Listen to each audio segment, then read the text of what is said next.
All right, so today we're cracking open something really unique. Mm-hmm. We're diving deep into Japanese wine. I like it. Now, I know what you're thinking. Yeah. Japan wine. Right. Isn't that sake country? And you're right, sake's huge there, but you wouldn't be here if you weren't up for something different. And trust me, Japanese wine. Yeah. It's a trip worth taking.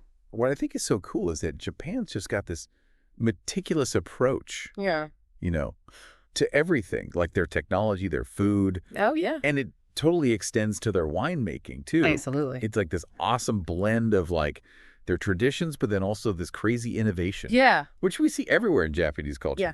Wine is no different. It's that dedication to quality that gets me every time. But before we pop open a bottle and get into it, Yeah. I'm curious about the history here. Yeah. I mean, it's not like vineyards just kind of popped up Right. among the cherry blossoms. You'd be surprised actually how far back it goes. Oh, really? Yeah. So the first actual vineyards, those were planted in the 19th century. Okay. And a lot of that was because of influence from other countries. Mm-hmm.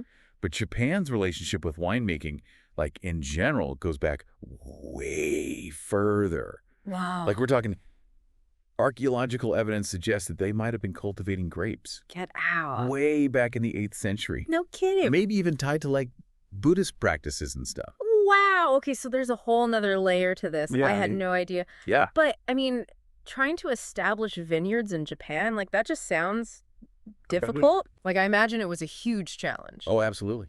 We're Yeah. talking typhoons, volcanic eruptions, and humidity. Yeah. Not exactly what you think of when you picture a vineyard. Not exactly rolling hills in Burgundy or something. Exactly. Mm. Those early vintners, they had their work cut out for them. Yeah, so I'm guessing a big part of the story is how they adapted all those traditional techniques that they were learning from Europe For sure. to Japan's crazy environment. Exactly. That's where you see those cool blends of tradition and innovation that I was talking about. Mm-hmm. So, for example, they have this thing called Koshu Yumikubo. What is that? It's this modern trellis system that they designed specifically for Japan's climate Oh, wow. to maximize the quality of the grapes. So smart. Yeah. I'm already picking up on this theme of them taking something from outside. Right. And then making it distinctly Japanese, Absolutely. which is so cool. Mm-hmm. Speaking of which, didn't Samurai have a hand in shaping Japanese winemaking? They did. It's true. Really? Yeah, during the Meiji Restoration, when everything was modernizing super fast, Uh-huh. the government actually sent samurai abroad to study viticulture and winemaking. No kidding. Mostly to France. And they came back with all this expertise. I bet. But I think even more importantly, they brought back this dedication to craftsmanship Yeah? that you still see today. See, those are the details that just bring this whole thing to life for me. It's not just about, what's in the glass. Right. It's the whole cultural story behind it. Yeah, and that dedication to quality that we talked about, Yeah. especially on top of all those challenges they had to overcome. It really shaped what Japanese wine is all about. Yeah. It's pretty remarkable. It really is. Yeah. Okay, so we've covered the history, the struggles, but what about the actual growing conditions? What's it like trying to grow grapes on a volcano? Uh-huh. Right. Seriously. It's wild. Let me tell you, Yeah. you're talking about a completely different animal from your classic wine regions. Oh, yeah. Forget your rolling hills and your limestone. We're talking volcanic slopes, Wow. granite bedrock, Uh-huh. even volcanic ash in some places. Seriously. Oh yeah, black volcanic ash. Wow. All of that comes together to give you a flavor profile that is out of this world. Okay, so when we say volcanic soil, Yeah. what does that actually translate to in the glass? What am I tasting? Okay, so you're going to get this Yeah. boldness. For sure. I like it already. But also this minerality. Vaporality. Yeah, it's this earthy, almost flinty thing. Huh? It kind of hangs out on your tongue. Interesting. Yeah, it's really cool. You're tasting the earth. That's awesome. Yeah. Literally. I'm into it. So are there certain regions in Japan that are known for this kind of terroir? Totally. Where should I look if I'm just getting into Japanese wine? Okay, so if you're just starting out, you got to check out Yamanashi. Yamanashi. Okay, that's a great place to begin. All right, I'm writing that down. Yeah, it's actually Japan's largest wine-producing region. Oh, wow. Tons of sunshine, perfect for their Koshu grape. Which we will talk about. Yeah, definitely. Okay, so Yamanashi, sunshine volcanoes. What else makes it special? Okay, well, the soil there is mostly broken down granite, and that brings this really cool steely minerality to the party. I bet. And another cool thing is a lot of the vineyards in Yamanashi, they're really into sustainability. Oh, nice. Yeah, so they try to cut down on chemicals and stuff and just let the terroir, like, speak for itself. I love that. Yeah, it's cool stuff. So you're saying each sip is like a little taste of that place. Exactly. I dig it. It's like a snapshot. What about other regions? Any hidden gems I should know about? Oh, for sure. Yeah. Don't sleep on Nagano. Okay, no matter. It's absolutely gorgeous, up in the Alps. No kidding. Yeah, you've got these steep valleys, high altitudes, Wow. and the temperature swings between day and night are huge. Really? Oh, yeah. And those cooler nights actually help the grapes hold on to their acidity, Mm-hmm. Interesting. which gives you these like really bright, fruity flavors that are super refreshing. Okay, now I'm getting thirsty. But let's talk about these grapes a little bit more. Yeah. If I'm new to this whole Japanese wine thing, what should I be looking out for? Okay, if you only try one Japanese grape, make it koshu. Kushu. Koshu. It's this ancient native grape, Okay. and it just loves Japan, the climate. Mm. It makes these wines that are light, delicate aromas, crisp acidity, and just this really beautiful citrusy thing going on. Did you say citrusy? Yeah. Okay, I'm already thinking about pairing this with some sashimi. See, Is that the acidity? That makes it so good with food. absolutely. It cuts right through all that richness, Yeah. especially with seafood, Oh, or even like fattier meats. And that's a big part of why Japanese wine, especially koshu, it just goes so perfectly with Japanese food. makes sense. Yeah, Okay, but what about the red drinkers out there? yeah. Does Japan have anything to offer for someone who likes something a little bolder? Oh, yeah, for sure. Hmm. Check out Muscat Bailey. Muscat Bailey. Muscat Bailey. Okay. That's your jam for reds.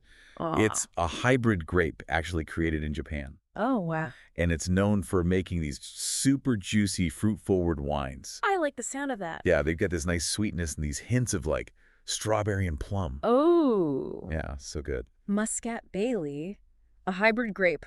You said that part. Yeah. What's the story there? So they actually created this grape in the early 1900s. Get out. I know, right? Wow. They took this European grape, Muscat Hamburg, and crossed it with an American grape Bailey.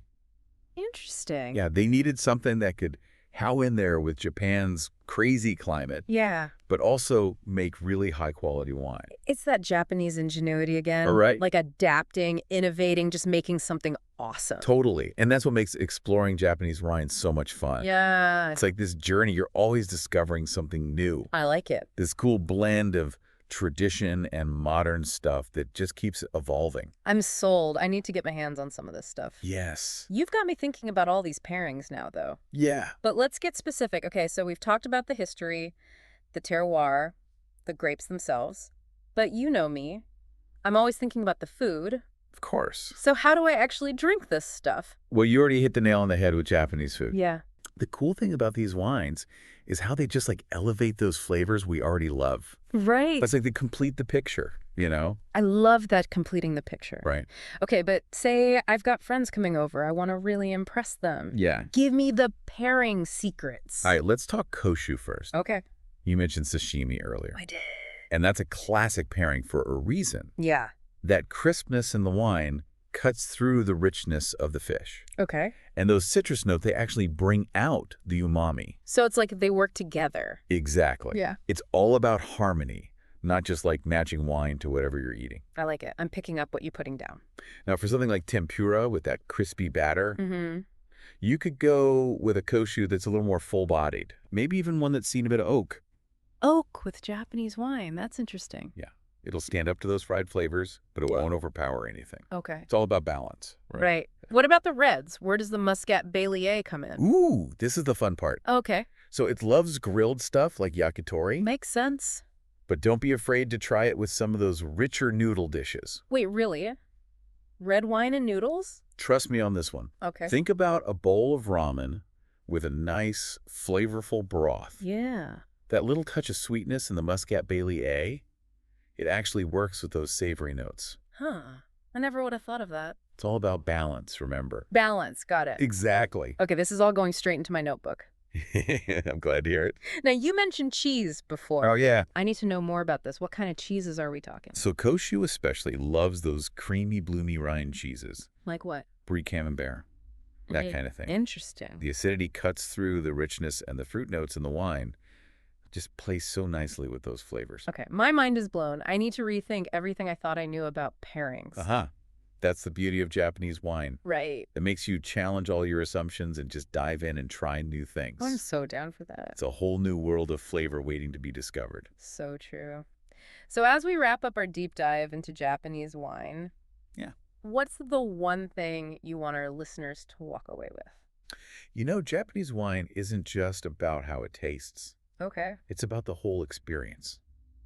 The craftsmanship, the tradition, the constant drive to innovate. I love it. It's all there in every bottle. You said Japanese winemakers aren't just making wine, they're telling a story. Yeah. And I, for one, am hooked. I want to hear more of the story. And what better way to do that than to try it for yourself? Right. So to everyone listening, the next time you're at the store looking for something new and exciting, Yes. give Japanese wine a shot.